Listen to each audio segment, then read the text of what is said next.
Hey guys, this is going to be my next project. It's the British Challenger 2.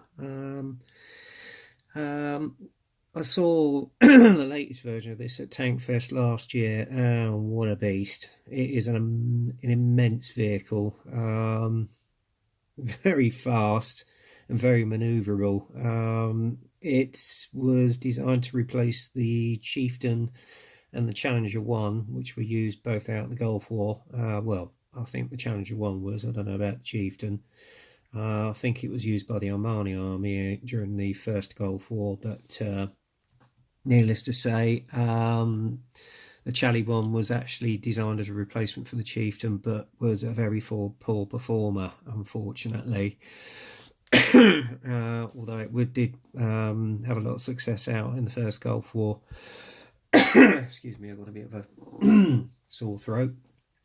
This was designed to replace it with better armour, differently designed turret, which you can see on here, and a much better gun. And actually came into service and replaced the Chieftain and Chally 1 in 1994. And was also used during the Bosnian War over in Kosovo, which is what this particular kit is based on. So I had a look through my stash, and admittedly I've got my V1 build, but that's going to be an ongoing build throughout the year. And I thought to myself, well, I need something to get my teeth back into and try and improve my weathering on. So I decided I would do this as a standalone build. I'm not going to do a diorama or anything like that. I'm just going to do it as it is on its own, straight from the box. Excuse me. I think I'm just going to get a quick drink. Sorry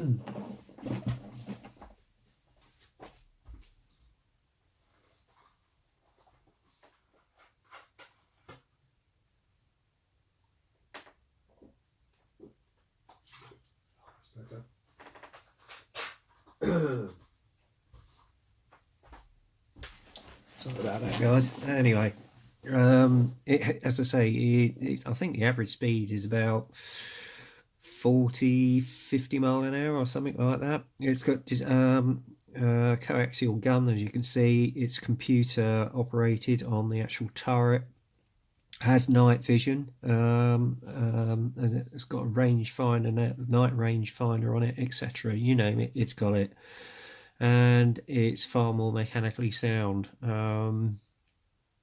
And I think there's a new improved version which is just coming into service as well of the Chally 2. I can't remember what it is, but I think you'll just have to look up that one online. But as I say, it's an immensely impressive vehicle, and it is the backbone of the British Army, and is our own major battle tank, as it were. As you can see here, the box art illustration is depicting one vehicle that was used out in Kosovo, and it's on the on the original sort of European camouflage scheme of olive drab and black. As I say, it's quite a menacing looking beast, and obviously you can see here the commander is pointing out to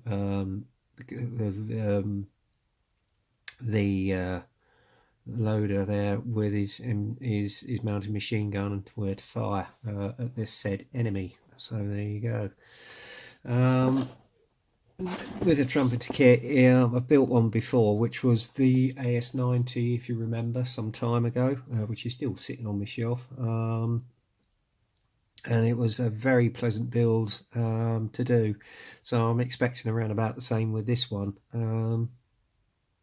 As I say, you can't mistake the old Trumpy kits. I mean, you've got this impressive strong box with the grey background, and then you've got your box art illustration on the on the front. They do a series of these actually. I think they do a Canadian version, and as well as the desert version, which I've also got on my stash, which is, if I pull it out,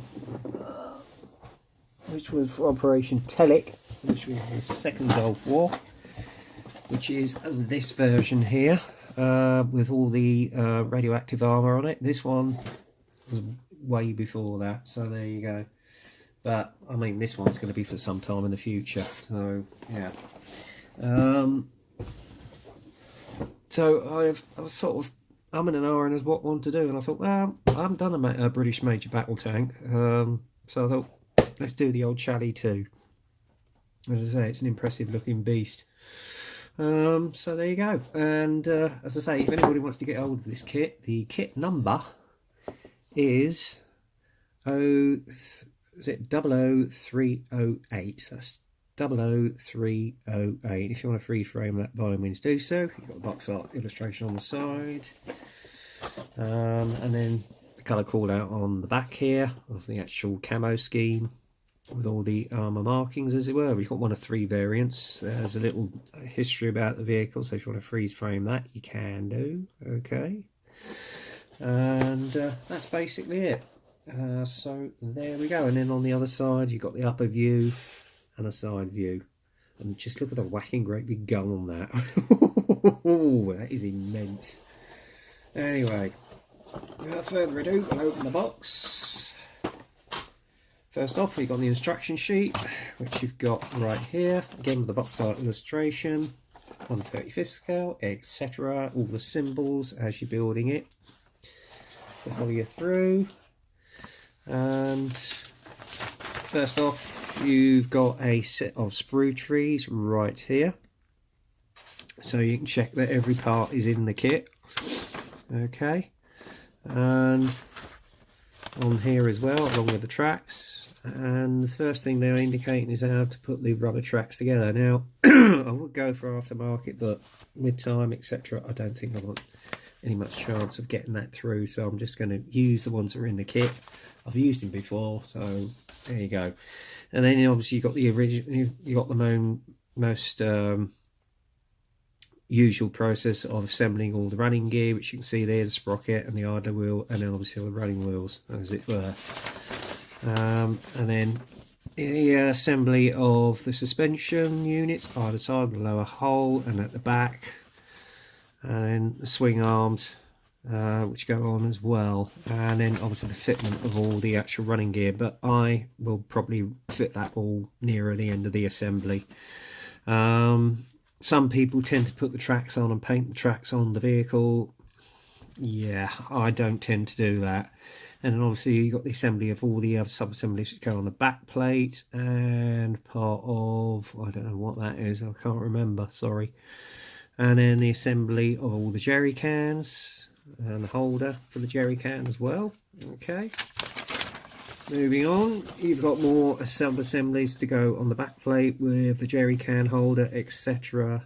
I don't know if that's a tow arm or what, I'm not quite sure. There you are, that's the main assembly for where all the jerry cans go in, and obviously it goes on the back plate.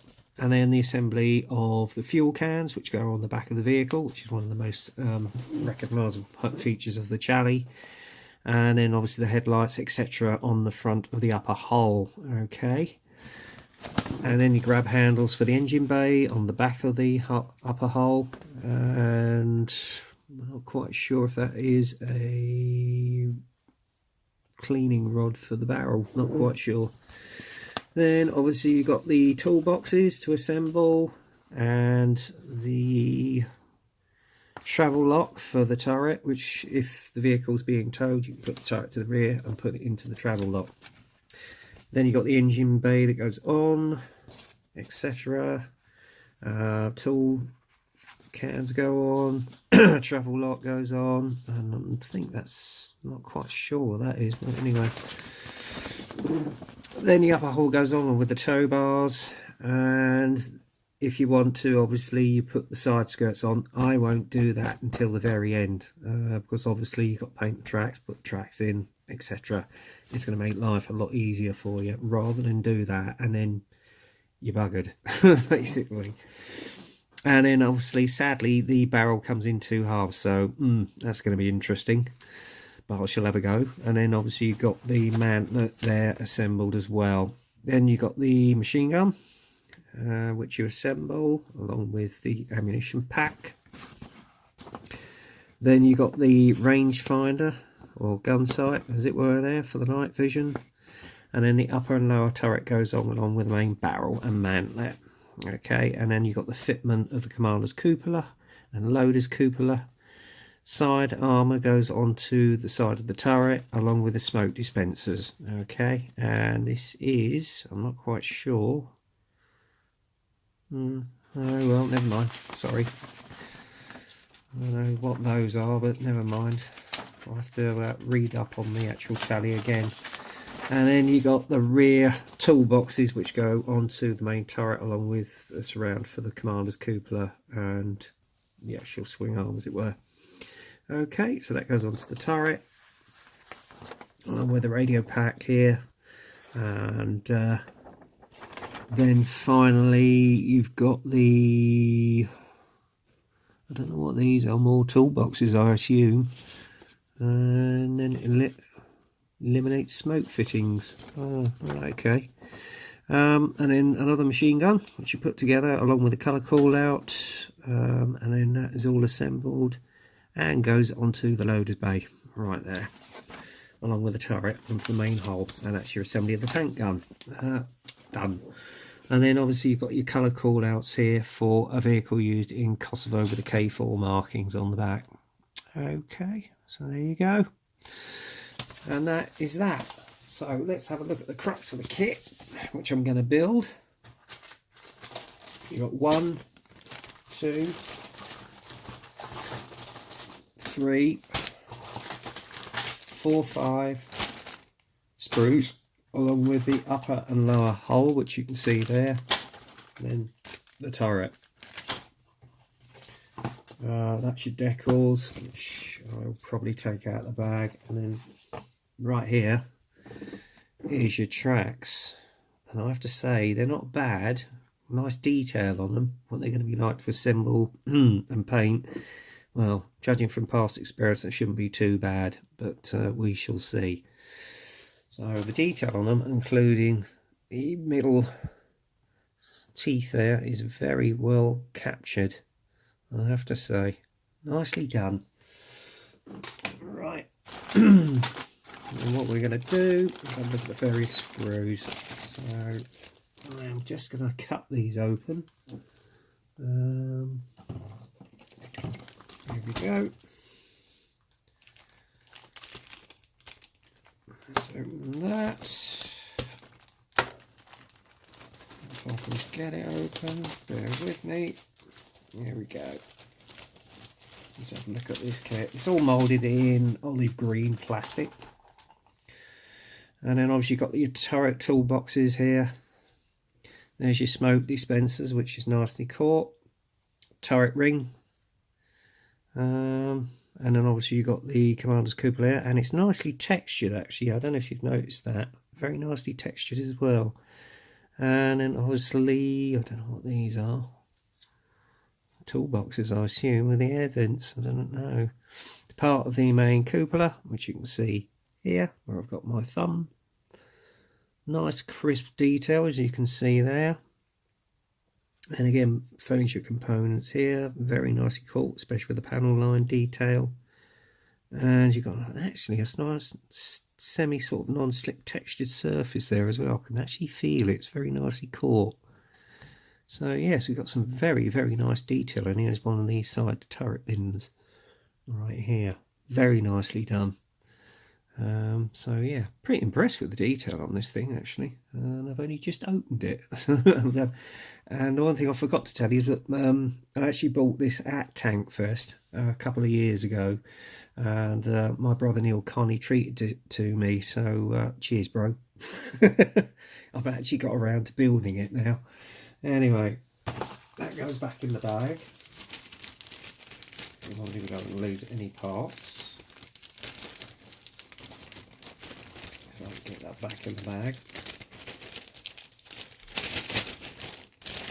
Next sprue is obviously you've got the back plate here, which you can see, and the sides of the toolboxes here, which is very characteristic of any British MBT. And then there's your side skirts, very nicely caught, crisp, no flash. And then the two halves of your barrel, That's going to be interesting when it comes to sanding, but there you go. What else? We got we obviously got different parts of toolboxes. That's your smoke dispensers, whatever it is. There's your tow bars there. Sure, you can get some aftermarket for this kit, but as I say, I'm going to do it straight from the box. And then 2 other components of the barrel there. And there's another part of the actual vehicle. Nice textured surface on there as well, as you can see. Very nicely caught. What else have we got? Oh yes, we've got the parts of the sprocket here, which are nicely caught. There's a tiny amount of flash on there, which I'll probably have to sand down. As far as I can see, that's the only part of flash I've actually seen on this kit so far. And you've got your barrel rods right here. Oh, God, I'm getting cramped now.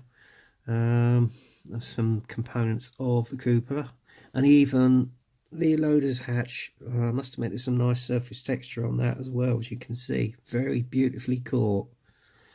That's the thing with Trumpeter, they do some damn good detail on their kits. So anyway, that goes into that bag. Pieces. Easy to get them out, not so easy to get them back in.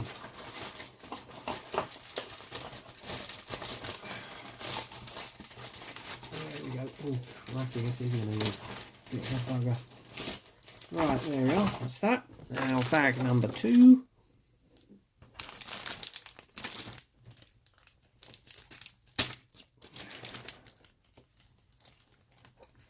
There we go. Right, you've got your poly caps for your wheels, so obviously they can rotate. And then you've got some more features of the rear engine deck here. And then obviously is your machine gun, and I have to say, I'm quite impressed with the detail on that. Very nicely done. And then obviously you've got part of the actual turret ring here for either loader or commander's cupola. Nice detail on that as well. And there's the other machine gun there. Again, nice level of detail on that. Now it looked very nice, dry brushed and weathered and washed. Another part of one of the turret hatches. And I think that's part of the mechanism there, I'm not sure. And then these are the rear engine cans, as it were, fuel cans. And again, nice level of detail on these as well. Very nicely caught. And there's your dairy cans as well. Nice, that'll come up nicely with a wash. And other components which you can see here. I don't know if these are, oh, these are the other ends of the actual fuel cans. I'm not quite sure if this is part of the mechanism of one of the hatches, I'm not sure. And I think that's the tow arm, I'm not sure. I might be wrong. If there's any sort of ex-serviceman from Challies, point out where I'm going wrong. I probably am, but hey. Yeah, nice level of detail, I have to say. It's very, very nicely crisp and done.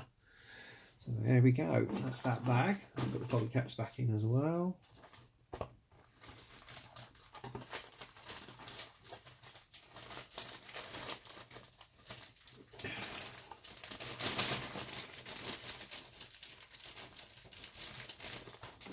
Right, that's that one. And then the final bag, which is some of the actual wheels and running gear and suspension.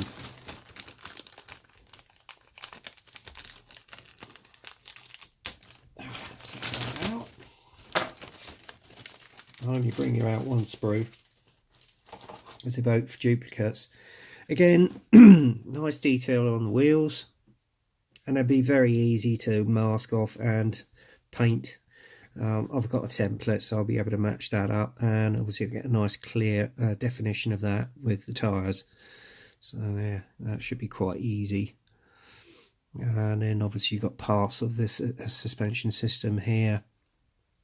Swing arms there, as it were, sorry, and that's part of your main suspension springs there. And again, nice level of detail on the idler wheel as well as the main running gear. Very nicely caught, I have to say, and even on the rear of it. although there is a little bit of flash there. I'll probably have to get that off with a scalpel, but nothing you can't sort out. So again, very nicely caught. Oh, that's nice.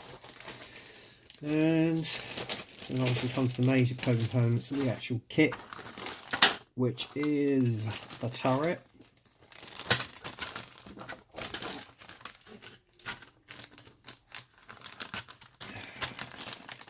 Let's have a look at this.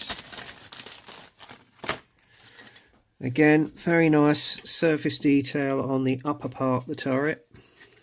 And then you've got the lower part there. Hang on. Get it to level up. And then you've even got the casting number on there as well, which is nicely caught, and even the rivets are very nicely caught. Beautifully done. So yeah, this should make an exceptionally good kit. So there you go. And obviously we've got the upper and lower hull, which is the last part of the major assembly of this kit. Shall we use a pair of scissors for this? I'm going to end up seeing myself cut myself to shreds with a scalpel, so let's have a look. Well, let's get both components out. Again, it's quite a sizable hull, as you can see there. Very sleek looking, as it were. That's the lower part of the hull. Not a bad level of detail on that. Nice and clear. And you've got the weld seam down the centre. Again, there is a little bit of texturing there, but all told, very nicely moulded. And even on the front, nice level of detail again. And I'm impressed mostly with the upper hull, because you've got the nice texturing and anti-slip surface that you've got on the front of the hull here. Very nicely caught. And then obviously you've got your engine grills here. Again, the best thing I would suggest you do is just mask them off, airbrush them, or even mask them off whilst you're painting them, the camo and etc., and then just go over the dry brush, and that will capture it. Or you could go the aftermarket route. It's entirely up to you, but as I say, I'm going to do this straight from the box and see how it goes. And even the grills on the side here are nicely caught as well. But yeah, I'm impressed with this. I think this is going to make a lovely build. So there you go, that's the major components of the kit. I'm just going to put that back in its bag, as it were. And the turret as well, I'm going to put back in its bag.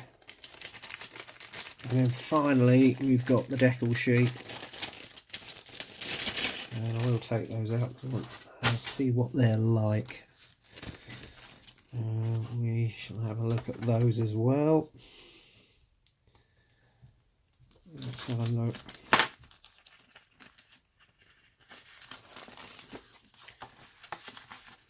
Okay. Oh, they've been put down with tape. Okay, bear with me a minute, guys. I'll just cut one end off. And we'll have a look. Oh yeah, they're a bit shiny. I'm a little bit dubious about that. They are quite thick, so I don't know what they're going to bed down like. But I mean, as I said previously, I've done a trumpeter kit before with the AS90, and they seem to bed down fairly well. So I'm probably might well think that maybe, hopefully, that it will be doing the same. If not, then I may source some aftermarket decals. We'll see. But I do like this one with the Welsh lion on there, so that's obviously the Welsh Guards. Very nicely caught. So there we go. Got plenty of options for decals, as you can see here, from various units. Obviously all based out in Kosovo, so there we go. That's it. That's the Trumpeter British Challenger 2, which is going to be my next featured build, and I will be getting onto that as soon as possible. You may not see a video for a while, because obviously I am going to get to the stage where it's built, and then I will sort of give you a rough run of how it's gone. So there you go, that's going to be my next build, which is the British Challenger Mark II by Trumpeter. in 1/35. Anyway, that's it for now, guys. As I say, I will do further updates. So until the next time, get kit crazy, happy modelling, and I'll speak to you soon. Cheers.